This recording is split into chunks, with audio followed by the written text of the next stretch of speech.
You can see God's plan unfolding in the construction of the tabernacle. And it's just the beginning. It all goes back to Jesus. All of this does. The design of the tabernacle courtyard is actually an illustration of the gospel itself. First, the courtyard's white walls acted as this barrier that showed that God is absolutely holy and separate, and God's people are separate from the world. And it showed that you can't approach him casually. You can't approach God on your own terms. But at the same time, that wall had an entrance.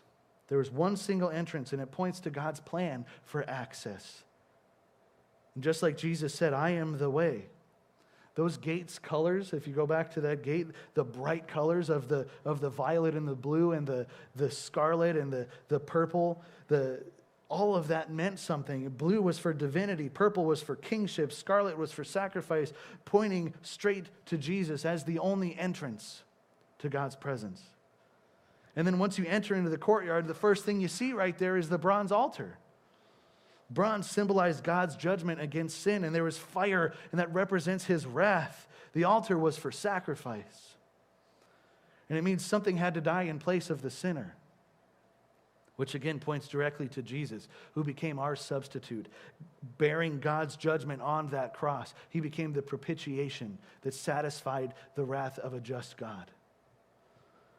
And then after the sacrifice on the altar, the path led to the continual light of that lampstand. That shows that redemption is not the end of this story. The oil needed to keep that light burning, and that symbolizes the Holy Spirit, and the light itself represents the ongoing revelation and presence of Jesus.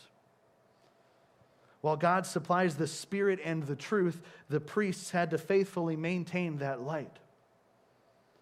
And guess what? That's still our responsibility today.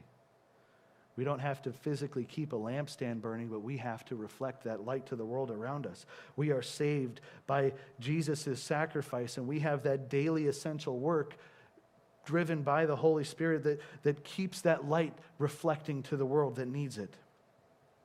And we have to actively maintain that in our lives.